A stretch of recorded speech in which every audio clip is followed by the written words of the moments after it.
What's going on, guys? Welcome to Rants Red Talk. We got your questions today. We're just going to get straight into them. If you were director of football and had 150 M's net spend, who would you sign realistically and who would you be able to get rid of?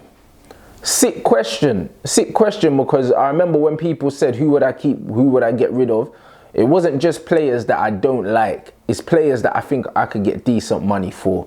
Players like Juan Mata, who I rate very highly, but I reckon I could get a decent amount of P for him, like a decent amount. So if I was the director, what I would probably do is, I was going to throw some names. If you don't know these guys, YouTube them, man. There's some ballers in here.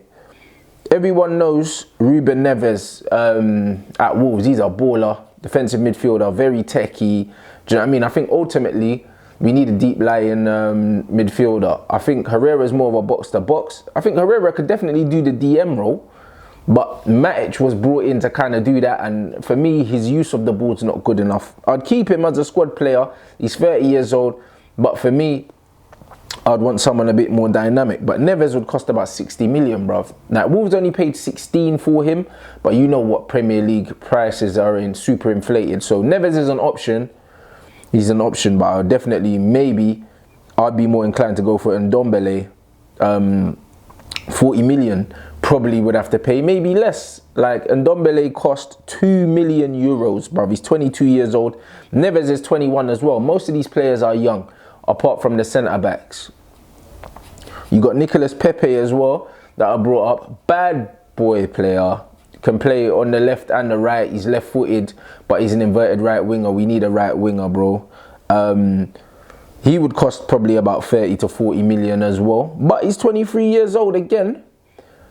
De Ligt, he's 19. Like, we're being linked with him. City's been linked with him. It'd probably cost about 30 million. Like, I think he's at Ajax. Ajax don't tend to make a lot of money from their players. Dutch teams in general tend to sell their players for quite cheap. We got Toby Alderweireld, yeah, 40 million pounds, yeah, he'll cost 25 in the summer, innit? And then you got Koulibaly, yeah, who's probably going to cost about 90 M's. Koulibaly's 27, Toby's 29. For me, as much as man are saying, yeah, just pay the 80, 90 million for Koulibaly, yeah, Toby Alderweireld, yeah, is Premier League proven. He's brilliant on the ball. Like, his passing is beautiful from the back. He's a ball player, but he can win the ball. Yeah, he has lost a bit of pace, but for me, for the 2 years difference, I'm not paying like more than double. I'm not paying 90 million, yeah, for Koulibaly when I can get fucking Toby Alderweireld, yeah, for probably 35 million. If I'm thinking about money, because the resale value on either of them isn't going to be too high, because Koulibaly at 27, this is his last big contract. Toby at 29 is his last big contract, so there's not really much difference in terms of that. So you're looking at them two, and then Steven Bergwijn we've been linked with, PSV, bad boy player, but he reminds me a lot of Memphis Depay, bruv. He plays on both wings, he's got pace. He's 21 as well. So all the players where I'm looking at and also that we've been linked with tend to be quite young. I think that Woodward's looking for this resale thing. So what I would probably do is, I shot Lukaku. You could get Lukaku, you get about 50 M's for Lukaku. He's shit, bruv, but we're not going to get the 75 mil that we paid for him. That's cool. But say we shot Lukaku for 50 million, we don't need a direct replacement for him, because Sanchez and Mason can play up front, innit? So man could promote Greenwood easily as a backup for Rashford. Also, Sanchez can back Rashford up as that striker role. There's an argument to say that we should sell Sanchez as well, just because of the wages he's on. Him and Lukaku are two of the highest paid players at the club. But for now, I'd want to keep Sanchez because I want to see if I can get the Arsenal form Sanchez. Like, I don't think that under the last regime that was possible, but maybe under Oli it is. Fellaini you could get about 15 mil for. That's what United are holding out for. That's 65 mil. McMayo, bruv, I'll just send him out on loan anyway to free up the space in midfield. So we got 65 million there. Phil Jones, you could get about 30 million for him just because he's English. That's 95 million pounds there, yeah. You could get Koulibaly for 90. So you get rid of them three, you've got your centre back. And Juan Mata, you could get about 10, 15 million for him, I reckon. Even if you say 10 million for argument's sake, that's still 105 million pounds, yeah? So 105 million pounds. You spend 90 on Koulibaly, you still got 15 plus 150 million still to spend, bruv. You see what I'm trying to say? So now, with the 150, man could get Neves and Ndombele for 100 mil, still have 50 million left over, and I've already got my centre back. And I could still get Berwin for 30 million and still be quids in. Or I could swap Berwin for Pepe and still have 10, 15 million left over. So we're still in a negative net spend. Do you know what I mean? So, or positive net spend even, like, yeah, so man ain't spent more than we need to. So there's loads of different ways that you could do it, bro. But if you didn't want to get Koulibaly and you wanted to get out the Vine Road instead, then you've got 50 million left over, and you could go for a younger centre half as well. So you could buy Toby for the experience, and then maybe buy a young Delit at 19 just for the future, and still have 20 million left over again. Do you see what I'm saying? So, like, there's ways of doing this thing. You just need someone that's brave enough to say, you know what, these men are all shit, Deadwood FC, like I said, just bin them all off at once, get the money in and just go on a shopping spree, bruv. It can be done. Second question, Sanchez or Lingard to start with Rashford and Martial? For me, it depends on what Sanchez we're getting and where he's going to play, bruv. Because Sanchez doesn't replace Rashford down the middle, because Rashford's shown that that's his position, bruv. Man's got what? 4 in 5? Or 5 in 5 and something like 5 goals and 4 assists or something like that in 10 games or something stupid like that, yeah? So Rashford's our striker. Tony's our left winger. So Sanchez has to play on the right, or he doesn't play at all. And that was my deliberation with Sanchez, because if Sanchez don't want to play on the right hand side, then fuck him off, innit? Because Tony's 23, Rashi's 22, this geezer's 30, innit? So you fuck him off, like, there's no two ways about it. If Sanchez wants to play on the right side, I think he's got more quality than Jesse Lingard, so he plays, innit? But if he doesn't want that right hand side, then it's Jesse's, bro. Like, it's that simple. What do you think of Scott McTominay signing a new contract? I think it's fucking scandalous, bro. Like, you got a 5-year deal, you know? Like, is that what you have to do now in this day and age to prove that you're a Manchester United player? Who gets a 5-year deal for doing fuck all? He's done nothing.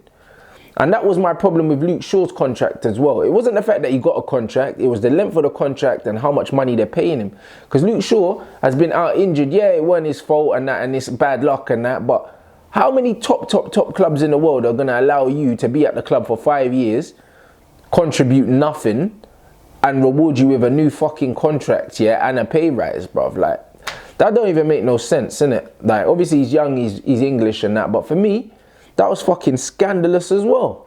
And random question, Ronaldo or Messi? Obviously this is Red Talk, we talk about United, but I like this conversation because obviously being United fans, we got a soft spot for Ronaldo. But if you're fucking honest, bruv, like, I know numbers wise it looks close between Messi and Ronaldo, yeah?